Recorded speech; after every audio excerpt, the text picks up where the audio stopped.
حقیقت کا لباس پہننے تک نہ پہنچ سکو۔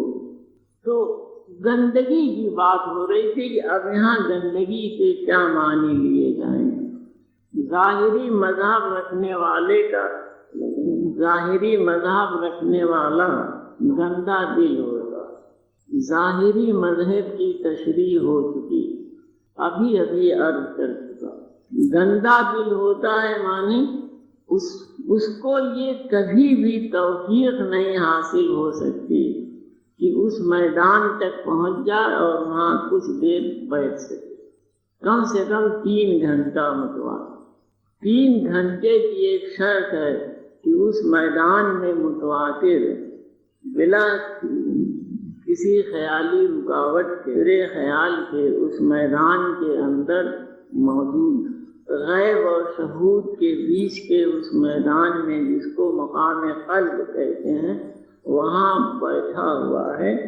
یہ ایک ریاض کی وہ چرم سیما ہے کہ جس کے بعد غیب کھلتا ہے، ملکوت کھلتا ہے، جبروت کھلتا ہے، لاہوت کھلتا ہے۔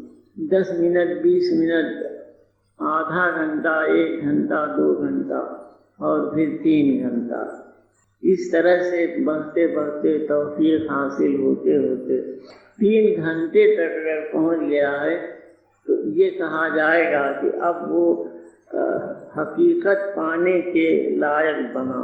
یہ خیال رکھیے گا، پرانے فقیر، ہمارے صوفی درویش اس طرح کے ریاض میں رات رات بھر رہتے رہے، دن بھر رہتے۔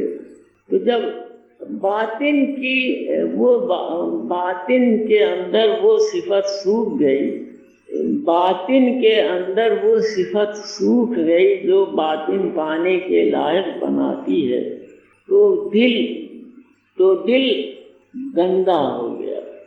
یعنی دل گندا ہو گیا کا مطلب کہ طرح طرح کے خیالات آتے رہیں گے، گھیرے رہیں گے، اور کبھی اس کو ایک سو یا ایک آگ نہ ہونے دیں، ایک خیال قائم نہ ہونے دیں گے اپنے پیدا ہونے والے کی یاد پر، اپنے پیدا ہونے والے کی یاد پر مسلسل نہیں قائم رہنے دیں گے۔ یہ صوفی مذہب میں اگر ہے تو اسے کہتے ہیں گندا دل۔ اب میں اپنی بات یہیں پہ ختم۔ قادر جیلانی کے فرمان عالیہ میں سے کل کچھ کا ذکر ہوا تھا، آج پھر اسی سلسلے کی گفتگو ہے۔ فرما رہے ہیں کہ تم نے خواہش، ارادہ، اختیار اور تدبیر سے جس چیز کو چھوڑ دیا ہے اس کی طرف مائل نہ ہو۔ پہلی چیز فرما رہے ہیں خواہش، دوسری چیز فرما رہے ہیں ارادہ، تیسری چیز فرما رہے ہیں اختیار، اور چوتھی چیز فرما رہے ہیں تدبیر۔ یہ ساری چیزیں وہ ہیں جو ایک عام آدمی کے ساتھ جڑی رہتی ہیں۔ جس کو باطن سے نسبت نہیں ہوتی وہ انہی 4 چیزوں کی بنیاد پر زندہ رہتا ہے۔ پہلی چیز ہے خواہش، دوسری چیز ہے ارادہ، تیسری چیز ہے اختیار، اور چوتھی چیز ہے تدبیر۔ انہی 4 کے مجموعہ سے اور انہی کے طرح طرح کے کرتبوں سے، انہی کے اثرات سے ایک عام زندگی بنتی، جس میں کامیابی اگر ہو گئی تو آدمی اپنے کو سوئم سدھ سمجھنے لگتا ہے اور اپنے بھاگ کا بنانے والا سمجھنے لگتا ہے۔ خیال رکھیے، بڑی بنیادی گفتگو فرما رہا ہوں۔ ایک چیز کی خواہش پیدا ہوئی، اکشا پیدا ہو، اس اکشا کے ساتھ اسے پورا کرنے کا ارادہ جڑا۔ خواہش پیدا ہوئی کہ ہم کوکو کولا پئیں گے، اس کے بعد اس نے ارادہ کی شکل لے لی۔ خواہش نے ایسا جامہ پہن لیا کہ اب اسے پورا کرنا ہے، ارادہ باندھ لیا گیا۔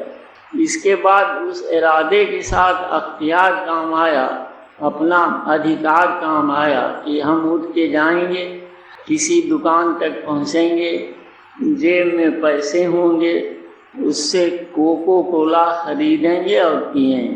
اس کا نام ہے اختیار، ادھیکار۔ اور اس کے بعد چوتھی بات فرما رہے ہیں حضرت بڑے پیر دستگیر، تمام صوفیوں کے سب سے بڑے بزرگ، روحانی مرتبے میں اپنا ایک الگ مقام رکھنے والے، اور بزرگ ہیں بہت بڑے بڑے، اپنا اپنا الگ مقام رکھتے ہیں، اور یہ اپنا الگ مقام رکھتے ہیں۔ اس الگ مقام کی وجہ سے ان کی ایک بزرگی خاص، ورنہ اور بھی لوگ ہیں بہت بلند بلند مقام۔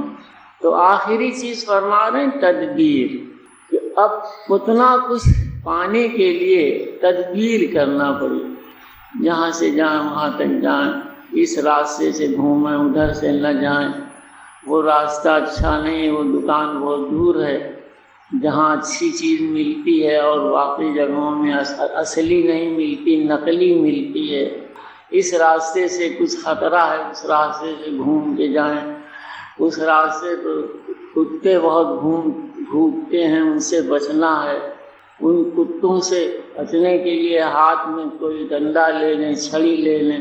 اب یہ سب کچھ جتنا ہے وہ تدبیر میں آتا ہے۔ فرما رہے ہیں کہ دیکھو ایک عام آدمی کی زندگی انہی 4 بنیادوں پہ قائم ہے۔ تدبیر سے جس چیز کو چھوڑ دیا اس کی طرف مائل نہ ہو، قلب کی حفاظت کرو، اس کی طرف مائل نہ ہو، جس چیز کو چھوڑ دیا اس کی طرف مائل نہ ہو۔ تم نے بہت دن تک اس زندگی کو آزمایا، ان چاروں کے ساتھ اپنے کو جوڑے رکھا، ان چاروں سے اپنے کو جوڑے رکھا، اور اس نتیجے میں ایک ایسی زندگی پائی جو طرح طرح کے مصیبتوں سے، آفتوں سے، بلاؤں سے گھری رہی۔ اور پھر تم نے تجربہ کرتے کرتے یہ سبق حاصل کیا کہ اس سے الگ ہو جاؤ۔ تمام نتیجے جو نظر آتے رہے انہوں نے تم کو سکھایا اور سمجھایا کہ اب اس دنیا سے الگ ہو جاؤ اور اسے چھوڑ دو۔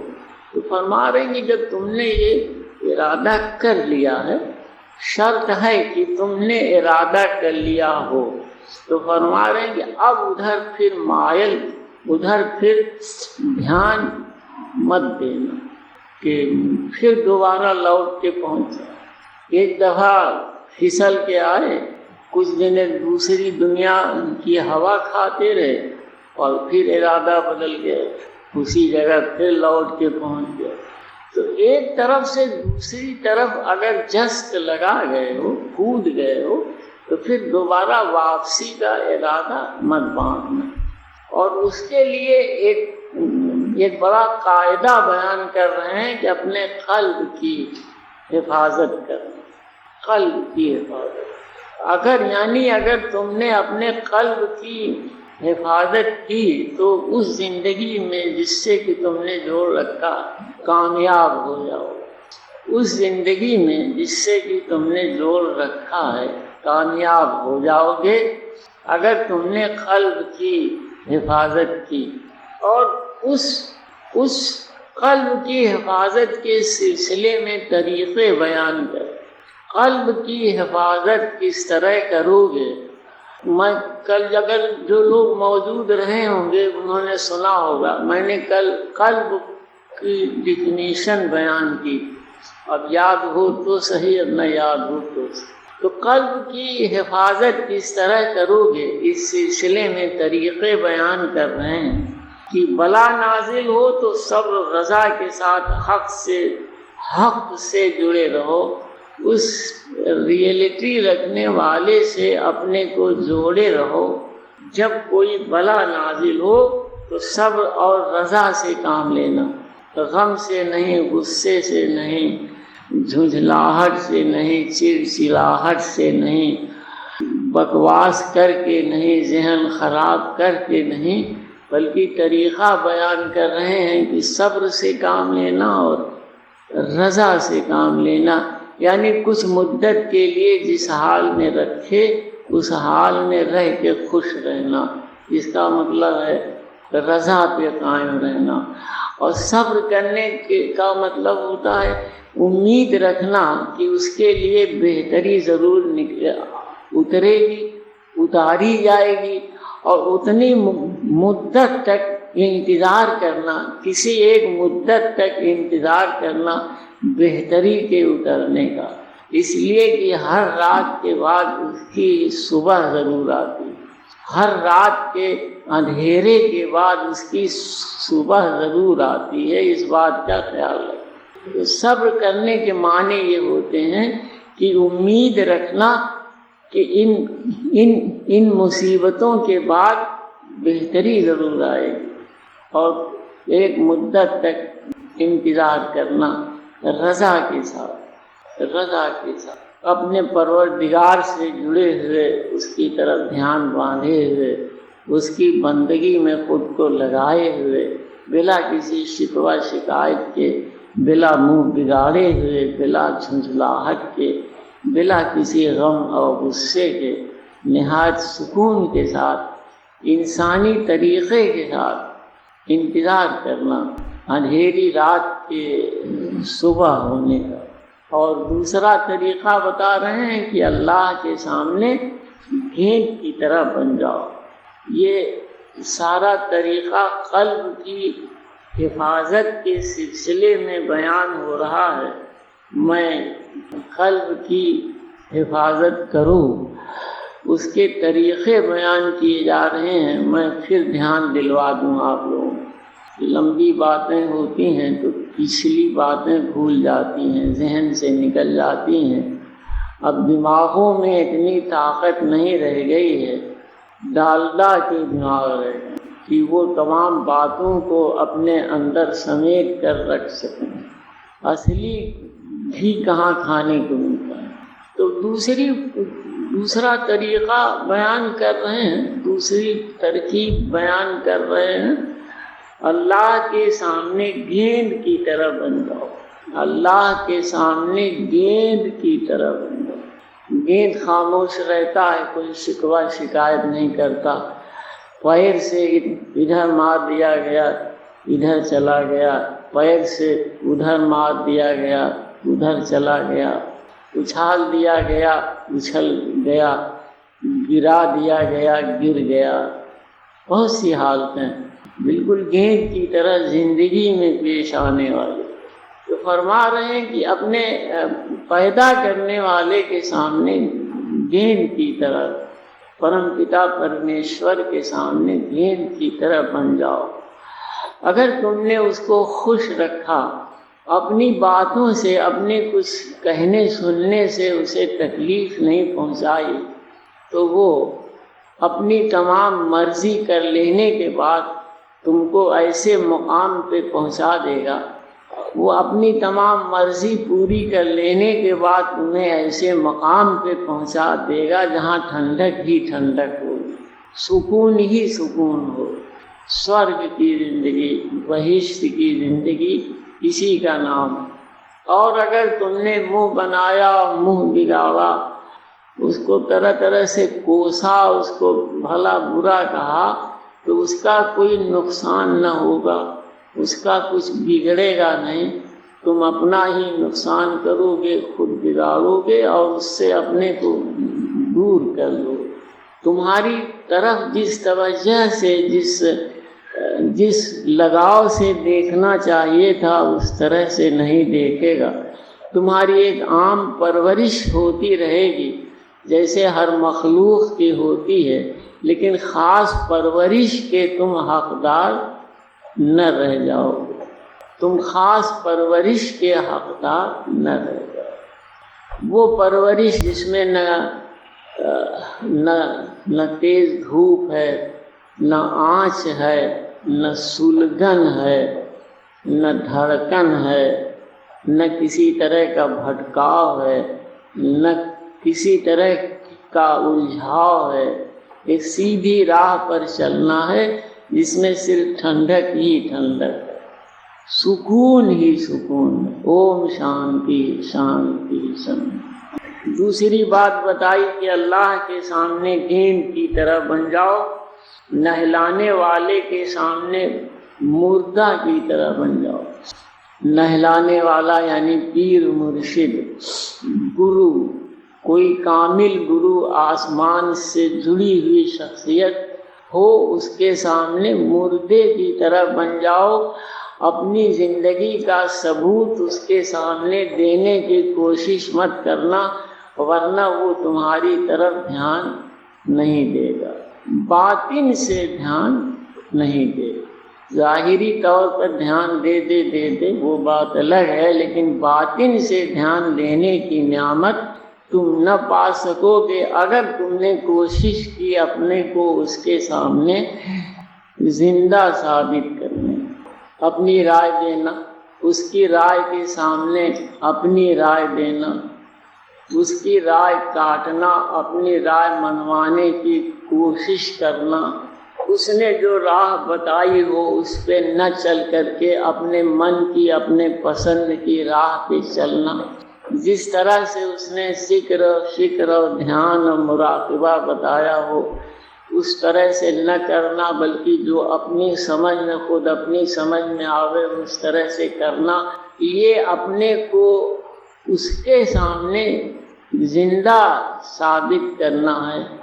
فرما رہے ہیں کہ اس سے ضرور بچنا، ورنہ پھر وہ تمہاری طرف باطن سے دھیان نہیں دے گا، اور اگر وہ نہیں دے گا تو اس کا پورا سلسلہ پھر تمہاری طرف نہ دھیان دے گا۔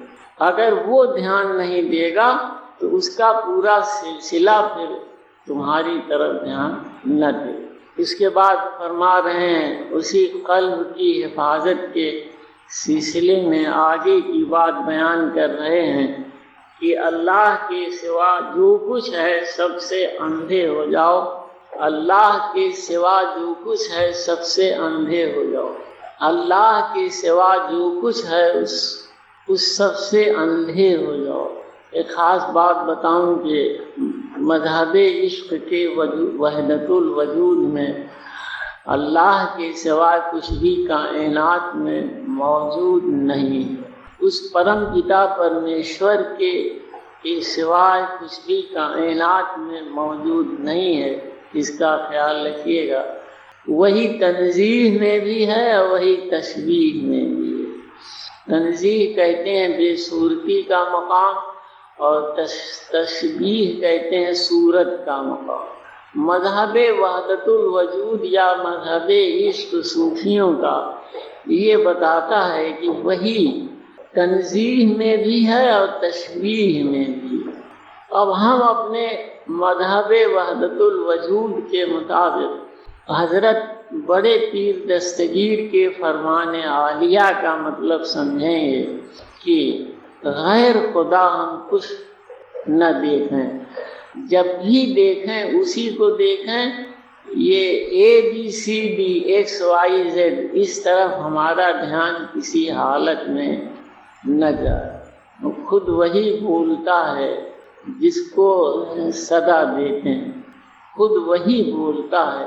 ہم جس اکائی کو بھی اس زمین پر صدا دیتے ہیں اس کے اندر سے خود وہی بولتا ہے۔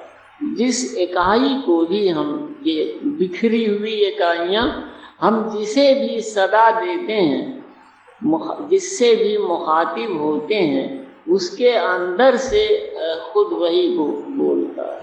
تشبیہ کے مقام پر اپنے اپنے انداز سے بولتا ہے، اپنے اپنے ڈھنگ سے بولتا ہے، اپنے اپنے انداز سے بولتا ہے، اپنے اپنے ڈھنگ سے بولتا ہے۔ تہذیب حاصل کرنے تک، ایوالوشن حاصل کرنے تک پہنچ چکا ہے۔ تشبیہ رکھنے والا تو اس ڈھنگ سے بولتا ہے، اور اگر پرورش ایسی جگہوں میں پا چکا ہے جہاں نہ تہذیب رہی ہے، نہ تمیز رہی ہے، نہ انسانیت کا سبق سکھایا گیا ہے، تو اس ڈھنگ سے بولتا ہے۔ فرق مقام تشبیہ میں اونچی سے لے کے نچلی ڈگریاں تک ملتی ہیں، اس کا خیال رکھیے گا، اور اسی نچلی ڈگری سے اوپر کی طرف اٹھنا کام ہے، اسی کا نام ہے ادھیاتم۔ ہم اپنی گری ہوئی ایک اکائی اپنی گری ہوئی ڈگری سے اوپر کی طرف اٹھ جائے، اسی سلسلے میں تمام ریاض ہوتا ہے اور تمام طریقے بتائے۔ اگر نچلی ڈگری پہ ہے تو پھر وہ اپنی منمانی کرتا ہے، اس کی جو سمجھ میں آتا ہے، جس طرح سے خوش رہ سکے اس طرح سے رہتا ہے اور انہی سے تمام نقصانات اٹھاتا ہے۔ جمال کے بجائے اس کی طرف جلال لپٹتا ہے اور اس جلال سے جڑتا ہے۔ دو پہلو، ایک جمال کا ہے ایک جلال کا۔